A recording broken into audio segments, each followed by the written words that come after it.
Né le 13 mai 1969 à Paris, Nikos Aliagas, de son vrai nom Nikolaos Aliagas, est un journaliste, animateur de radio et de télévision, acteur, chanteur et photographe français d'origine grecque, surtout connu pour avoir animé la Star Academy et The Voice, la plus belle voix sur TF1.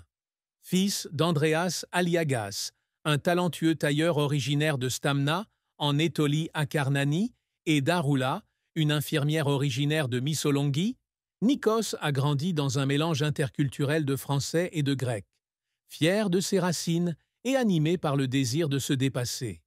Parlant 5 langues, il a bâti une brillante carrière, passant du poste de journaliste politique à Euronews à celui d'icône de la télévision française, animant des émissions populaires comme les NRJ Music Awards et 50 minutes Inside. Cependant, derrière le glamour de la célébrité se cachent de profondes tristesses, de dures épreuves et des secrets qu'il garde précieusement. Son mariage avec Tina Grigoriou, psychologue d'origine grecque, et ses 2 enfants, Agathe et Andreas, sont au cœur de sa vie personnelle, mais non sans difficulté.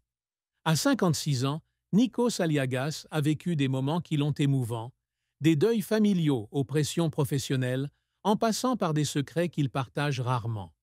Son histoire est un voyage émotionnel où les succès éclatants se mêlent à une douleur silencieuse, marquant le cœur de son public et de ses proches. La plus grande tristesse de la vie de Nikos Aliagas fut le décès de son père, Andreas Aliagas, le 9 mai 2017, après un long combat contre la maladie. Andreas était non seulement une figure paternelle, mais aussi une grande source d'inspiration, lui inculquant la persévérance et la fierté nationale grecque. Couturier émigré de Grèce en France en 1964, Andreas a travaillé pour des maisons de couture prestigieuses telles que Guy Laroche, Christian Dior et Nina Ricci, habillant même Alain Delon dans le film Borsalino. Nikos évoquait souvent les soirées que son père passait à sa table à coudre, racontant des anecdotes sur sa ville natale de Missolonghi et Leucade, où son grand-père tenait un café. À la mort d'Andreas, Nikos eut l'impression de perdre une partie de son identité. Il confia un jour, lors d'une interview, avoir pleuré en silence, debout, au-dessus du cercueil de son père, se souvenant de la valeur du travail et de l'honnêteté qu'il lui avait inculquée. Cette douleur fut aggravée lorsqu'il prit une photo de son père, victime d'un AVC, un moment qu'il regretta plus tard pour faire face à la perte, mais aussi pour se sentir coupable. Une autre tristesse résidait dans la pression de la célébrité lorsqu'il essuya de vives critiques à ses débuts en tant qu'animateur de Star Academy en 2001. Face au succès initial de l'émission, des articles le qualifièrent de « inutile » et réclamèrent son remplacement.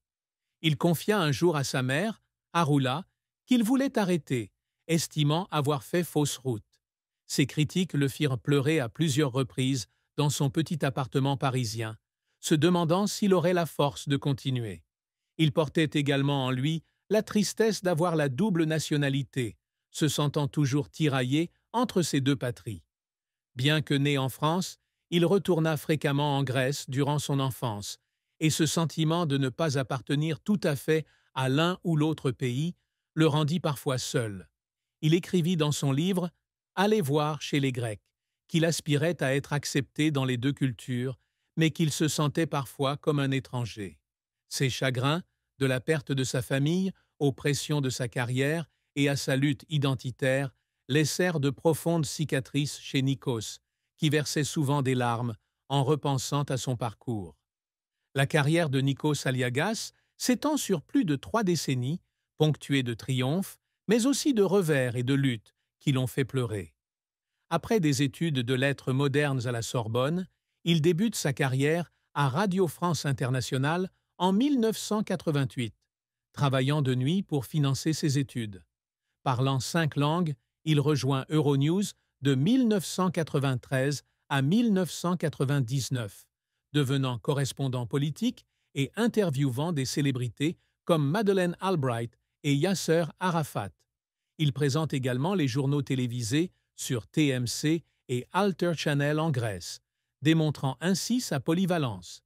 Sa véritable percée survient en 2001 lorsqu'Étienne Moujotte le choisit pour animer la Star Academy sur TF1.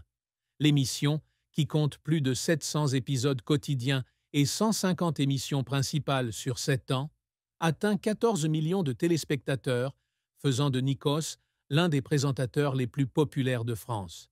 Il poursuit son succès avec The Voice, La plus belle voix en 2012, les NRJ Music Awards et 50 minutes Inside avec Sandrine Joy, remportant de nombreuses récompenses, dont l'insigne de chevalier de l'Ordre des Arts et des Lettres en 2007 et la médaille d'or de la ville de Missolonghi en 2018.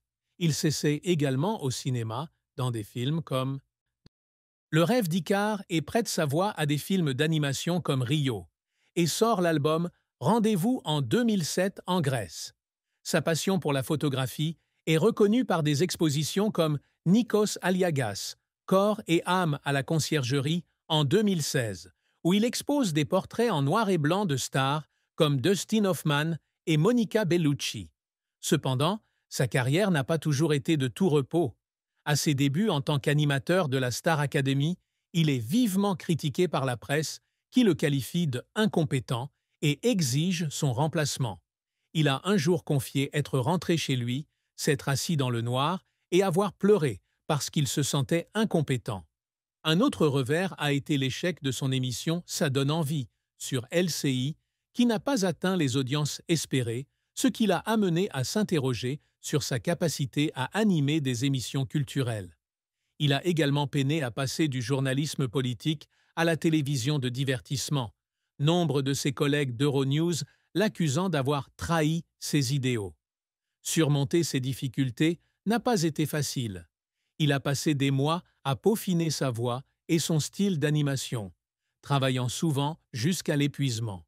Un jour, alors qu'il préparait les NRJ Music Awards en 2010, il a perdu la voix à cause du surmenage et a pleuré en studio, craignant de ne pas pouvoir terminer la tâche. Cependant, ces difficultés ont fait de lui un présentateur polyvalent, respecté de ses collègues et du public. La fin de vie de Nikos Aliagas a été tragique lorsqu'il a dû interrompre son travail en 2022 en raison de graves problèmes de santé. Né avec une grave anomalie digestive, il a été opéré à seulement 3 semaines, une expérience que sa mère, Arula, a racontée avec émotion. Il a continué à faire face à des problèmes de santé au cours des années qui ont suivi, notamment une hospitalisation pour de fortes douleurs abdominales en 2020, qui l'a contraint à manger